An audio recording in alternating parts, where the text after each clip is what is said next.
ওকে, তো আগের ভিডিও ক্লাসে আমি শক্তির সংরক্ষণশীলতা নিতে পড়াইছি এবং আমি গতিশক্তি বিভব শক্তি কনসেপ্ট এবং আমার আগের টিউটোরিয়ালে কাজ ক্ষমতা শক্তি আমি পড়াইছি। তো চলো আজকে আমরা একটু ম্যাথমেটিক্যাল প্রবলেম দেখি। এখানে একটা বলে রাখা ভালো যে তোমাদের যে এই কনসেপ্টটা খুবই ইম্পর্টেন্ট, কারণ এই কনসেপ্টটা থেকে পরীক্ষায় ম্যাথ আসবে। ওকে, সো আজকে আমরা এই কনসেপ্টটা চলো কয়েকটা ম্যাথ দেখি।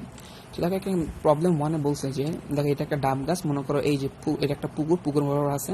তো এখান থেকে হঠাৎ করে একটা ডাব ছুঁড়ে পড়ছে, মনে করো ডাবটা এই জায়গায় ছিল, তো এইখান থেকে ঠিক এই জায়গায় মনে করো পানিতে পতিত হলো। সে বেগটা দেওয়া হচ্ছে 10% বেগে, আর ডাবটা ভর হচ্ছে 1 কেজি। আর এই ঝুলন বিন্দু থেকে এই পানি এই স্পর্শ করার যে যা করবে এই অংশটুকু দূরত্ব হচ্ছে 20 মিটার। তো প্রশ্ন হলো যে প্রথমে হচ্ছে ডাবটি পানিতে পড়ার মুহূর্তে গতিশক্তি কত, একদম মনে করো পানিতে পড়ার মুহূর্তে গতিশক্তি, আর হচ্ছে উক্ত কাণ্ডের শক্তির সংরক্ষণশীলতার নীতি মেনে চলে কিনা। তো চলো করি। প্রথম প্রশ্ন কিন্তু খুবই ইজি, গতিশক্তি বের করতে বলছে। আমরা জানি গতিশক্তি ইকুয়াল টু কত, হাফ এম ভি স্কোয়ার। আমরা হাফ এম ভর 1 কেজি, আর যেহেতু সে একদম ছোঁয়ার মুহূর্তে আছে, সো দ্যাটস তার একটা তখন কী থাকবে, গতিশক্তি থাকবে। সো সেই গতিশক্তি থাকার জন্য তার একটা বেগ লাগবে, সেই বেগটা হচ্ছে 10 metre per second. So simple 50 joule. এবার দেখো ভাই, উক্ত গণনের শক্তির সংরক্ষণশীলতা নীতি মেনে চলবে কিনা, তার জন্য আগের কনসেপ্টটা তো দেখো আমরা 3টা পয়েন্ট হিসাব করছিলাম। একটা সর্বোচ্চ বিন্দু, সবার সর্বোচ্চতা, একটা সর্বনিম্ন অবস্থা, আর একটা হচ্ছে তার মধ্যবর্তী কোনো একটা অবস্থা। আচ্ছা, যেহেতু এখানে এটা মুক্তভাবে পড়তেছে, এখানে হয়তো তার কোনো মাঝখানে বা কোনো মধ্যবিন্দু বা মধ্য অবস্থা দেওয়া নেই। সো আমাকে এখানে এ আর বি পয়েন্টেই শক্তির মোট শক্তি বের করতে হবে। যদি দুটো সমান হয় তাহলে তারা শক্তির সংরক্ষণশীলতার নীতি মেনে চলবে।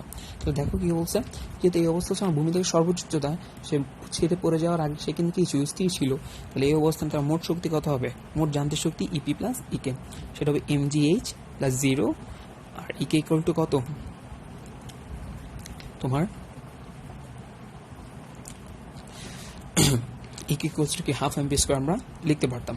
সো যেহেতু তার সর্বোচ্চতার বেগ কত শূন্য হয়, সো তার সর্বোচ্চতার কোনো গতিশক্তি থাকা সম্ভব না, দ্যাটস এখানে ইকুয়াল টু কত বসাইছি, 0 বসাইছি, আর ইকুয়াল টু কত mgh সমান সমান তো তাকে নিচে লিখছি, আমার জায়গা কম, তো তাই এম কত 1 কেজি, জি কত 9.8, এইচ কত 20 মিটার। So simple 196 joule. তার মানে আবার বলি, যেহেতু সর্বশেষ স্থির ছিল, দ্যাটস ওয়াই তার মধ্যে কোনো গতিশক্তি নাই, সর্বোচ্চ বস্তুর বেগ কিন্তু শূন্য হয়, সো দ্যাটস ওয়াই সেখানে গতিশক্তি শূন্য। এটা এই কনসেপ্টটা তোমরা মনে রাখবা, ঠিক আছে। আচ্ছা, এবার দেখো বি বিন্দু, অর্থাৎ একদম পানিতে স্পর্শ করার পূর্ব মুহূর্তে একদম স্পর্শ করে ফেলছে এমন অবস্থা। তো সেই অবস্থা কি হবে, ইপি প্লাস ইকে মোট যান্ত্রিক শক্তি। একদম অবস্থা করছে, মনে করবে একদম অবস্থা করে সেখানে তার কোনো উচ্চতা নাই, কারণ সে তার আগের জায়গায় চলে আসছে। সো দ্যাটস এখানে ইপি ইকুয়ালস টু 0, থাকে শুধু প্লাস ইকে। তো ইকে ইকুয়াল টু কত, half M V square. Half M, এই ভি স্কোয়ারটা মানে কি, একদম স্পর্শ করার মুহূর্তে সে যেই শেষ বেগটা লাভ করছে, সেই শেষ বেগটা সেটা কত সেটা আমাদের বের করতে হবে। সে বি স্কোয়ার ইকুয়াল টু কত, ইউ স্কোয়ার প্লাস 2gh। জি কেন, যেহেতু এটা মুক্ত অবস্থায় নিচে পড়তেছে, দ্যাটস এখন এ হয়ে যাবে জি, কারণ আমরা জানি আমরা কিন্তু মেনলি এই সূত্র জানি যে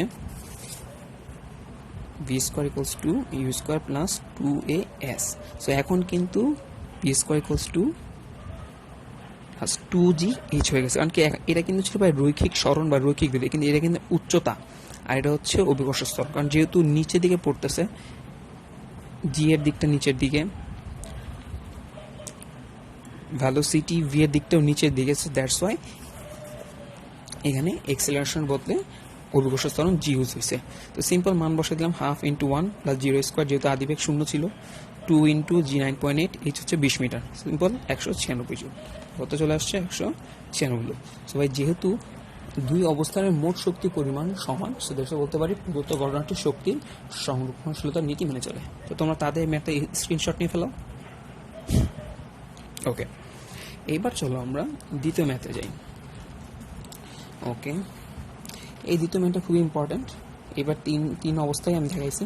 বলছে এমবরের বস্তুটি 50 মিটার উঁচু একটি দালান হতে ফেলে দেওয়া হয়েছে, এবং বলছে দেখা হচ্ছে এটা শক্তির সংরক্ষণশীলতা নীতি মেনে চলে কিনা। দেখো এখানে 2টা পয়েন্ট, একটা হচ্ছে সর্বোচ্চ বিন্দু, একটা হচ্ছে সর্বনিম্ন, আর একটা হচ্ছে মধ্যবিন্দু। দেখো ভূমি থেকে একদম সর্বোচ্চ উচ্চতা ওজন কত, 50 মিটার, আর যখন সে নিচে থেকে পড়তেছিল তার মাঝখানে কোনো একটা জায়গায় অবস্থান হচ্ছে কত, 20 মিটার। আচ্ছা, এটা যদি 20 মিটার হয় তাহলে বাকিটুকু অবশ্যই কত হবে, 50 মিটার 30 মিটার। তাহলে দেখো ভাই এই বিন্দুতে মোট শক্তি কত হবে, মোট যান্ত্রিক শক্তি ইপি প্লাস ইকে, সর্বোচ্চ উচ্চতা আছে, তার মানে যেখানে একটা কি সম্ভব, উচ্চতা সম্ভব, আর যেহেতু সর্বোচ্চ বস্তু বেগ শূন্য হয়, এমনিও স্থির আছে, তার সাথে এখানে গতিশক্তি থাকবে না।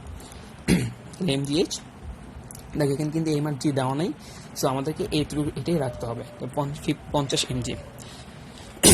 এবার দেখো আমরা বি বিন্দুতে বের করি, তো বি বিন্দুর মোট শক্তি কত হবে, ইপি প্লাস ইকে। এবার দেখো বি বিন্দুটা কিন্তু ভূমি থেকে এই পরিমাণ উচ্চতায় আছে এবং সে এ থেকে এই পরিমাণ উচ্চতা বি গতিশীল বেগে নামছে। সো এই পরিমাণ উচ্চতা নামতে কিন্তু একটা গতিশীল একটা ভ্যালোসিটি ছিল, সেটা হচ্ছে আমার বি শেষ বেগ। আর সে কিন্তু এইখান থেকে এই পর্যন্ত একটা নির্দিষ্ট উচ্চতা, সেটা হচ্ছে কত, 30 মিটার। সো দ্যাটস আমার এই বি বিন্দুতে ইপিও থাকবে ইকেও থাকবে। তাই সিম্পল, ইপি ইকুয়াল টু কত, MG H minus x. H হচ্ছে মোট উচ্চতা, এক্স হচ্ছে সে সর্বোচ্চ পয়েন্ট থেকে কত মিটার নিচে নামছে, আর হাফ এম বি স্কোয়ার কত, half M B square equals to U square plus 2g H. 2g H মানে কি, সে সর্বোচ্চ বিন্দু থেকে তার ভ্যালোসিটির দিকটা কিন্তু নিচের দিকে, এবং সেখানে সে কতটুকু দূরত্ব অতিক্রম করছে। কারণ আমরা কিন্তু এখানে বিভব শক্তি না, এই অংশটা হচ্ছে গতিশক্তি। গতিশক্তি সবসময় হিসাব করবো সেটা সর্বোচ্চ পয়েন্ট থেকে কত মিটার নিচে আছে এবং তার ভ্যালোসিটির দিকটা কোন দিকে। ওকে, সো সিম্পল মান বসাও। এখানে 50 মিটার 20 করলে কত হয়, 30 mg প্লাস কারেন্ট করলে কত হয়ে থাকে, এখানে থাকে 0, 20 দুগুণে 40, 2 দিয়ে 40কে কাটলে 20, তাই 30 mg প্লাস 20 mg টোটাল কত, 50 mg। এবার ভাই দেখো সি বিন্দু, ভাই সি বিন্দু কিন্তু একদম ভূমি স্পর্শ করে পূর্ব মুহূর্তে, মানে একদম স্পর্শ করে ফেলছে এমন অবস্থা। তার মানে কি, সে তার আগের অবস্থায় চলে আসছে। আগের অবস্থায় চলে আসা মানে কি, তার উচ্চতা কত, শূন্য, স্মরণ শূন্য, একদম উচ্চতা 0 হয়ে গেছে। সো ওই মুহূর্তে একটা কি থাকবে, তার একটা বেগ থাকবে ভাইয়া। So that's EP equal to 0, half M B square. Half M B square equal to কত জানি আমরা, যেহেতু সে একটা নির্দিষ্ট শেষ বেগটা বের করতে হবে এই সূত্র দিয়ে, U square plus 2g H.